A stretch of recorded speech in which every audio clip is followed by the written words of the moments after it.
Hi, my name is Michelle Buckley, and I'm a partner here at Meaden Moore, and I'm also the practice lead of our Employee Benefit Plan Assurance Group.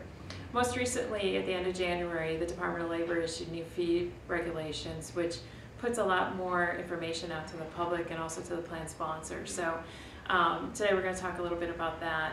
A few years ago, the Department of Labor made great strides in making more fee information available. They started requiring employers to put information on the Schedule C so that the plan sponsors would understand what they were paying. You would have direct fees, indirect fees. Needless to say, over the last couple of years, everything has gotten a lot more complicated.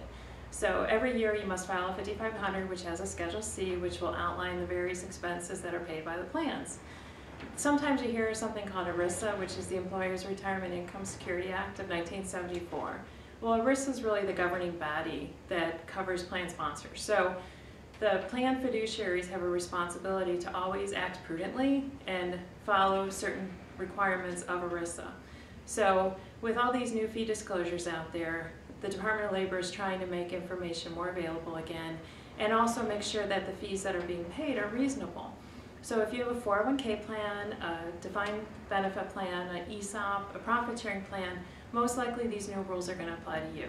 If you have an IRA or a SEP or a simplified employee pension plan, these rules probably will not apply. So if you're a plan sponsor, some things that you need to be aware of. The first due date is July 1st of 2012.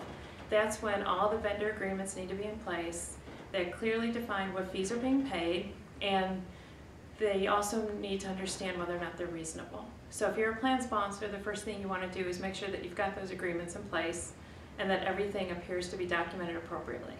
Secondly, effective August 30th, the first level of disclosure needs to go out to the participants for both the investment level disclosures and individual plan investment expenses and fees.